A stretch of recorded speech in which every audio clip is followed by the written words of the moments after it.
요한복음 2장 18절에서 22절 말씀을 제가 봉독하겠습니다. 이에 유대인들이 대답하여 예수께 말하기를 내가 이런 일을 행하니 무슨 표적을 우리에게 보이겠느냐? 예수께서 대답하여 이르시되 너희가 이 성전을 헐라 내가 사흘 동안에 일으키리라. 유대인들이 이르되 이 성전은 46년 동안 지었거늘 내가 3일 동안에 일으키겠느냐 하더라. 그러나 예수는 성전된 자기 육체를 가리켜 말씀하신 것이라. 죽은 자 가운데서 살아나신 후에야 제자들이 이 말씀하신 것을 기억하고 성경과 예수께서 하신 말씀을 믿었더라. 아멘. 성전을 깨끗하게 하신 이 사건 13절에서 17절까지 우리가 지난주에 보고 이제 18절에서 22절까지 오늘 보려고 합니다. 유대인들이 예수님의 말씀에 대답하였다. 유대인들이 대답하였다. 이런 말이 나옵니다. 그 17절에 보면 예수님께서 시편 69편 9절 말씀을 인용한 것이 나오죠. 주의 전을, 그러니까 하나님 예루살렘 성전을 말합니다. 예루살렘의 성전을 사모하는 열심이 나를 삼키리라 한 것을 기억하더라 하는 시편의 기자의 고백을 예수님이 인용해 그것을 이제 알려줬는데,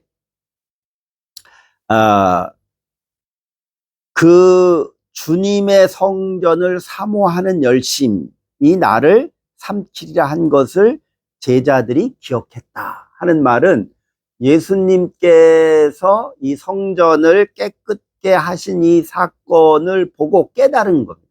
제자들이 깨달았다는 거죠. 즉, 구약 시대의 이스라엘 사람들이 예루살렘의 성전을 사모했다.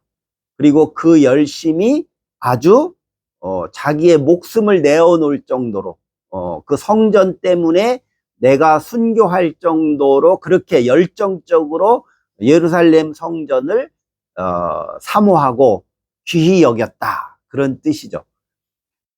그래서 예수님께서 그 성전을 정결케 하였다는 겁니다. 즉 예수님도 예루살렘 성전을 아주 귀하게 여겼다는 뜻이죠. 그러니까 무시하지 않았다는 거예요. 오늘날 우리가 교회가 타락했다, 뭐 종교가 타락했다고 했을 때 에이 나는 이제 무신론자가 될 거야 라고 종교를 버리는 사람도 있는데, 이렇게 종교가 타락할수록 믿음을 가진 자들은 그 종교를 새롭게 하기 위해서 자기가 헌신하는 거죠.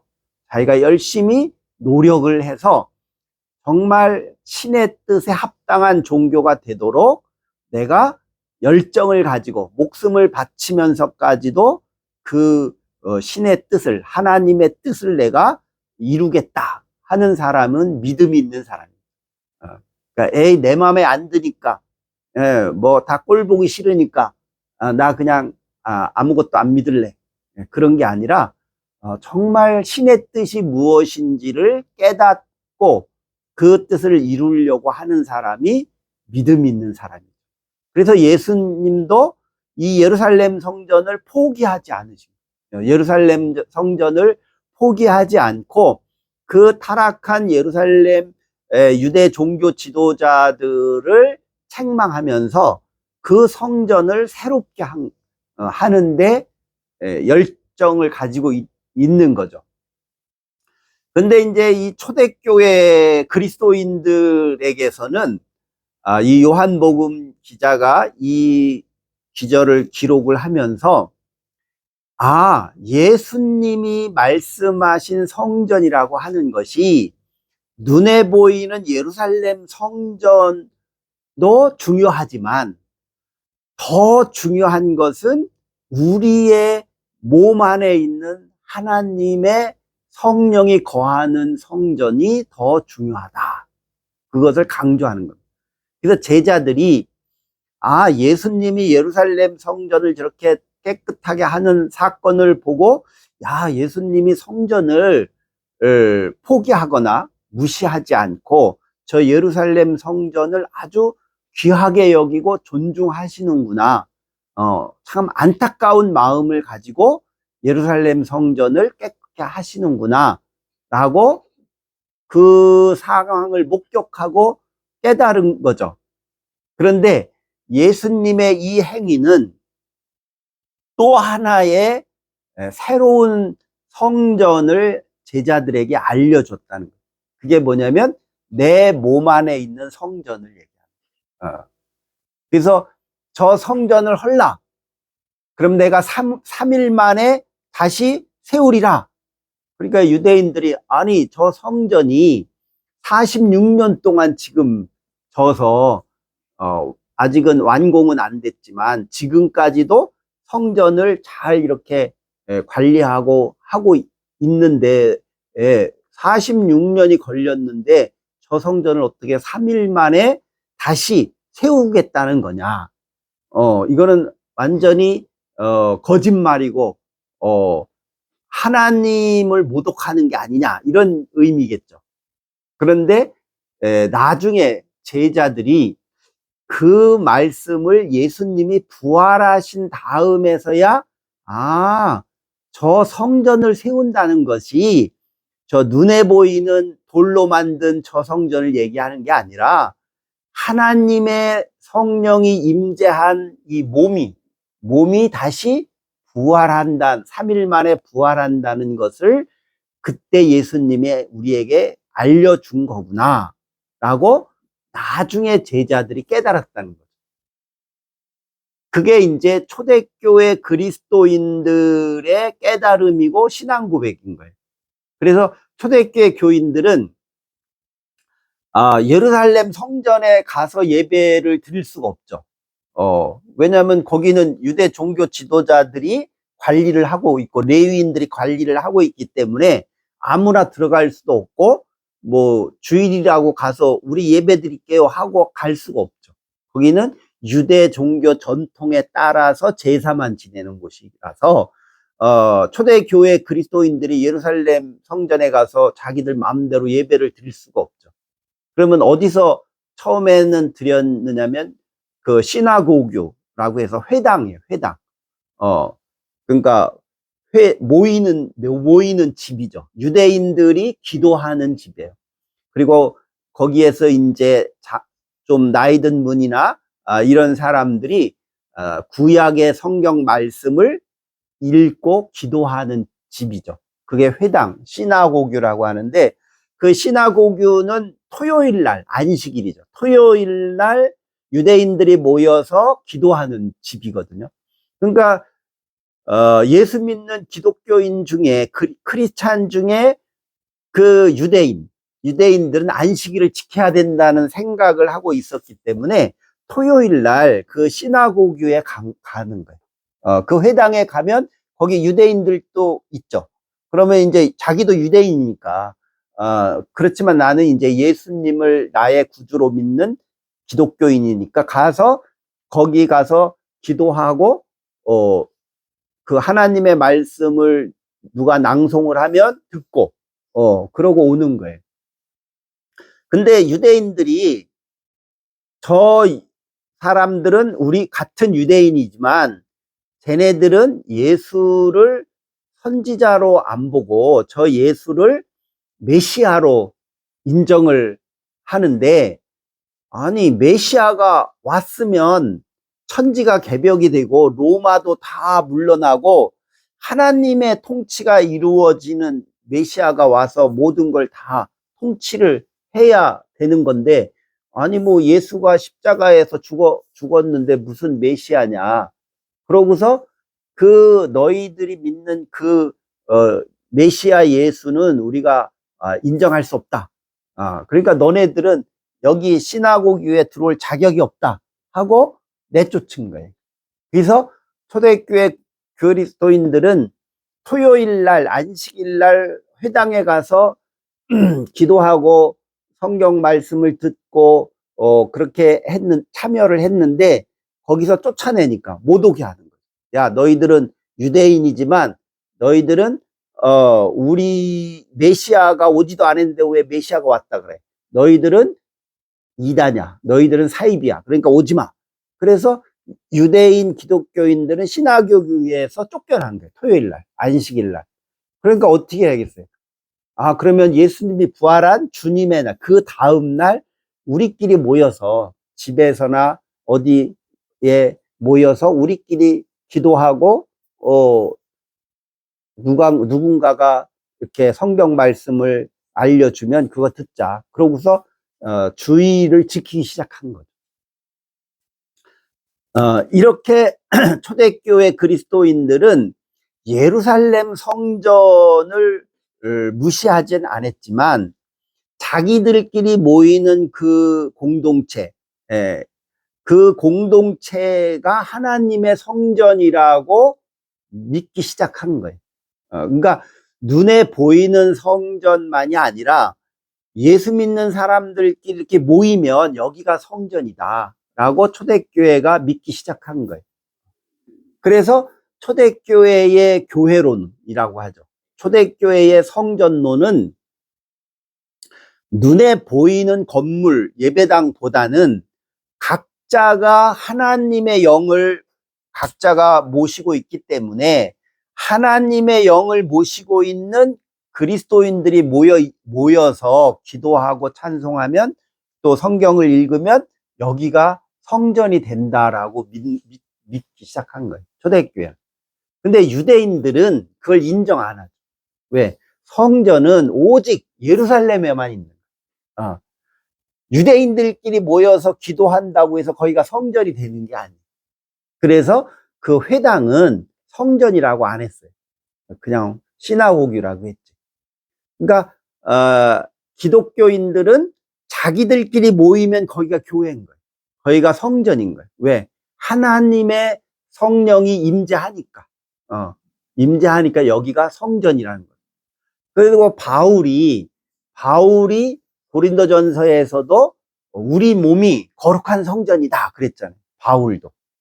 그게 바로 바울도 전통적인 유대인이었는데 바울도 다메섹 도상에서 부활하신 예수님을 만난 체험을 한 이후에 그 바울도 성전에 대한 이해가 바뀐 거죠. 개념이 바뀐 거예요.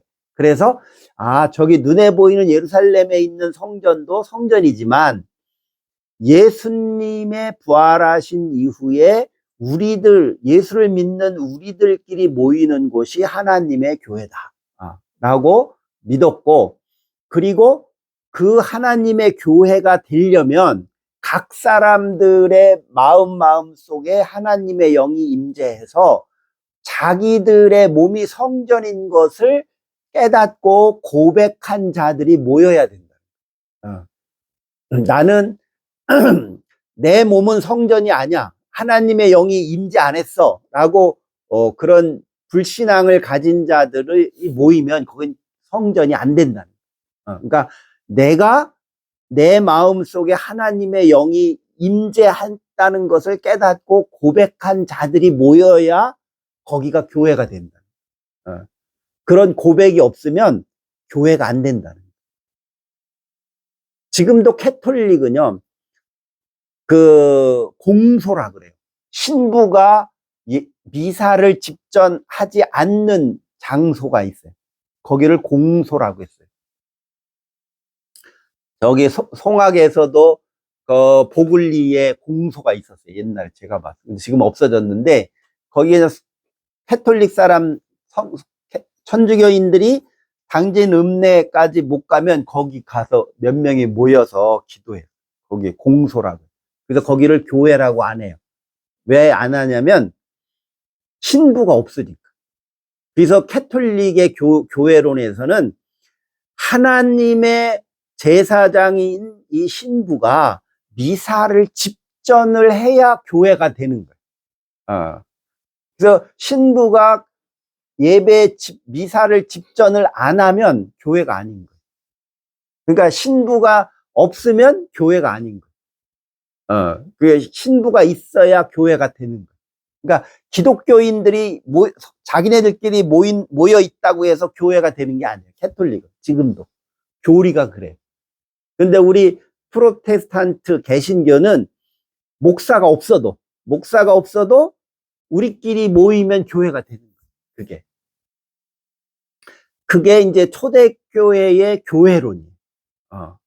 그러니까 유대인들이 생각하는 성전의 개념과는 완전히 다른 거죠.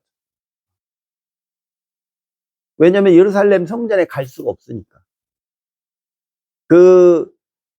그래서 이 교회, 하나님의 성령이 임재한 이 교회는 그냥 건물 안에 성령이 임재했다고 믿는 것이 아니라, 초대교인들은 우리들 마음속에, 우리들 몸속에 성령이 임재하고 그 성령이 임재한 사람들끼리 모여야 교회가 되는 거예요.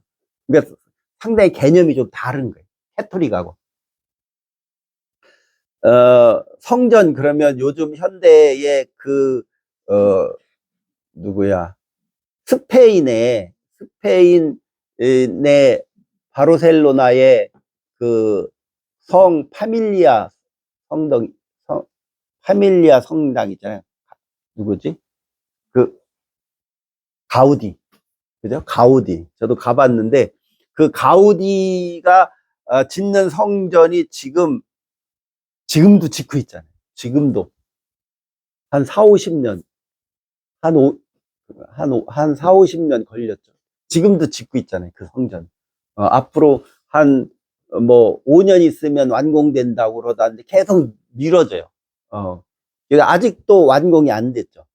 여기 보면, 그게 이제, 그 가우디라는 사람도 캐톨릭 신자예요. 캐톨릭 신자라서 그 사람의 교회관은 이렇게 아름답게 하나님의 성전을 져놓으면 거기에 하나님의 성령이 임재하는 거룩한 교회가 된다고 생각합니다.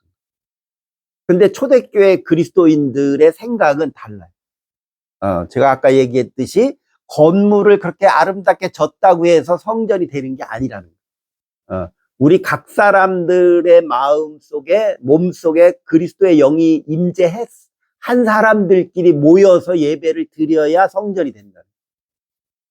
그 가우디가 지은 파밀리아 성전을 보면 앞면은 창세기를 이렇게 문양을 해놨어요. 에덴 동산의 문양, 막 이렇게 복잡하게 막 숲 속에 막 나무, 에덴 동산의 이미지를 이렇게 해놓고, 후문 쪽은 이제 신약 성경을 해놨어요. 근데 그 후문 쪽은 가우디가 신약 성경으로 이렇게 꾸미다가 죽었거든요. 근데 그 건축 소장이 일본 사람이에요. 일본 건축가가 그 후문에 신약 성경 있는 쪽을 이렇게 대리석에 12제자를 이렇게 문양을 만들어서 이렇게 세워놨어요. 근데 거기 어떤 사람이 비판하기를, 그 제자 중에 얼굴 중에 그 건축 소장 자기 얼굴과 비슷하게 만든 제자 얼굴이 있어요. 동양인처럼. 이렇게.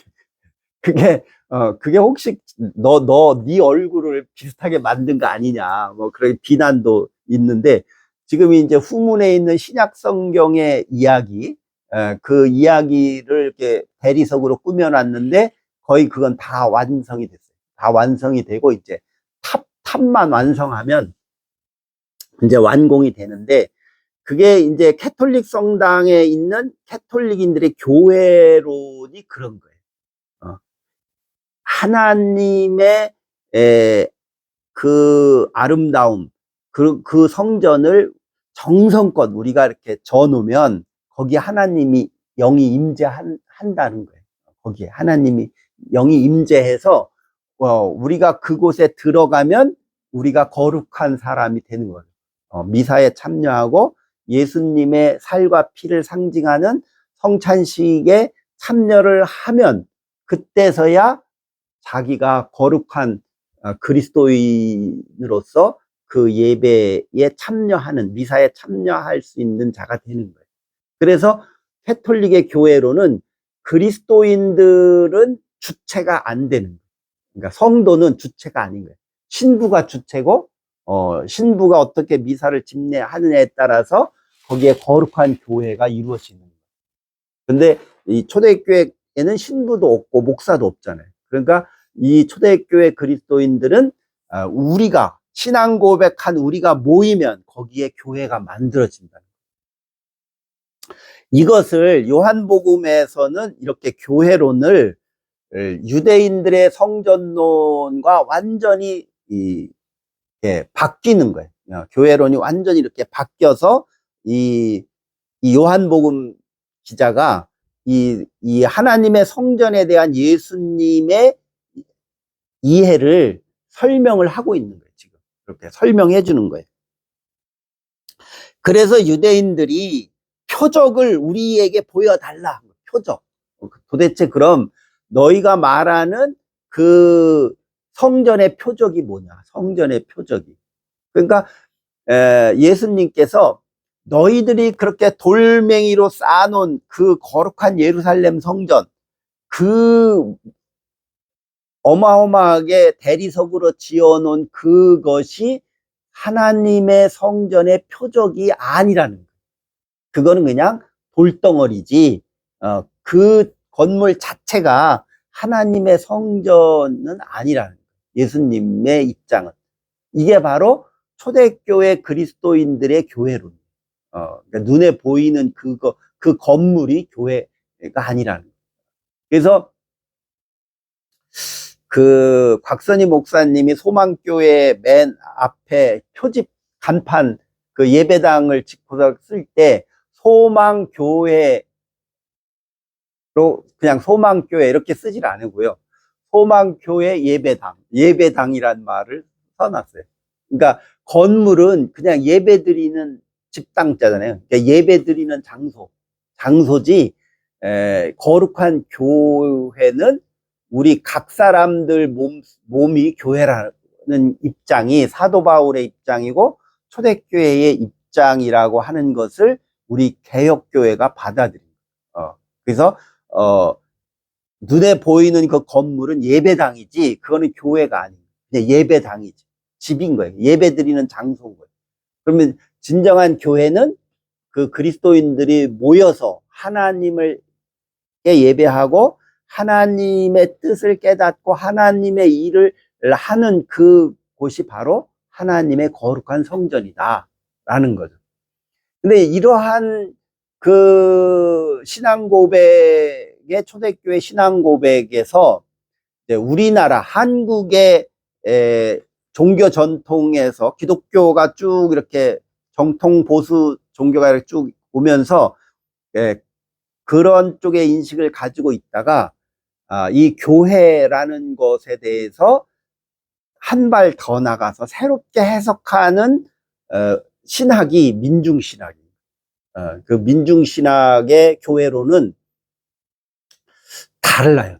그러니까 우리 성도님들은 제가 그 민중신학의 교회론을 얘기하면 이해가 잘 안 될 가능성이 높죠. 근데 제가 대학교 다닐 때 총신대죠. 거기 사당동 총신대 그 신학과에서 저보고 민중예수론을 글을 써달라고 부탁이 와서 제가 민중신학에서의 예수론인가 뭘 했든 썼어요. 논문을 이렇게 그 학보사에 실른다 그래서 써서 그 에피소드가 있는데 제가 그때 민중신학을 공부해서 내가 민중신학의 예수론을 써서 줬는데 그때 박천웅 목사라고 지금 안산에서 다문화 교회 많이 하던 박천웅 목사가 우리 동기인데 나이는 어리죠. 근데 형 이거 글 좀 하나 써줘. 뭐? 총신대에서 거기 왔는데 학보사에서 민중신학의 입장에서 본 예수론을 하나 써달라는데 자기는 못 쓰겠고 나보고 써달라고. 야, 근데 원고료 주냐? 그러니까. 아, 원고료 준다 그랬어요. 얼마 주냐? 그때 했든 몇만 원 준다고.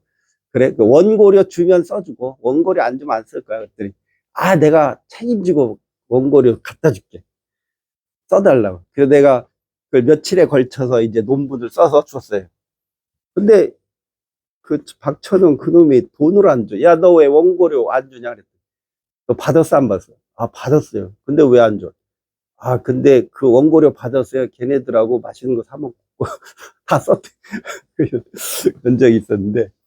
그리고 이제 제가 신대원 졸업을 할 때 졸업 논문을 써야 되거든요. 졸업 논문을 쓸 때 민중교회론을 썼어요. 논문을. 그 민중교회론을 써서 제가 그 민중교회론의 핵심은 뭐냐면요.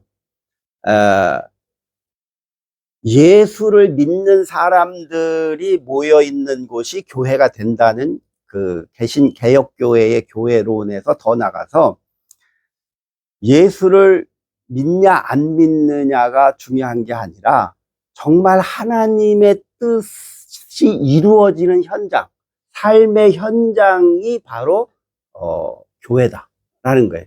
그러니까 이거 민중들이 고난을 당하고 고통을 당하는데 그들이 해방을 이루기 위해서 그들이 모여서 하나님의 나라를 이루어 가려고 노력하는 그러한 사건이 일어나는 곳. 그러니까 그거를 이제 헬라어로 말하면 어떤 때, 카이로스, 크로노스가 아니라 카이로스, 하나님의 때가 역사가 일어나는 현장, 그 현장이 진정한 교회라고 보는 거예요. 민중신학에서는. 그래서 그런 인사이트, 그런 통찰을 어디서 얻느냐면요. 누구야? 청계천에서 그 노동 하다가 분신 자살한 전태일 열사가 청계천에서 분신 자살을 한 사건을 그 신학자들이 접하고 충격을 받죠. 충격을 받아서 서남동 박사라든지 안병무 박사 이런 사람들이 충격을 받아서 이 전태일이라는 젊은 아이가 왜 분신 자살을 했는가? 왜 그가 성경을 들고 또 우리나라 헌법 노동법을 들고 왜 분신 자살을 했는가? 그가 왜 그렇게 갈 수밖에 없었는가라는 것을 신문을 보고 알고 찾아가서 그 노동자들, 그 전태일 친구들의 이야기를 들으면서 그 신학자들이 크게 그 깨달음을 얻어요.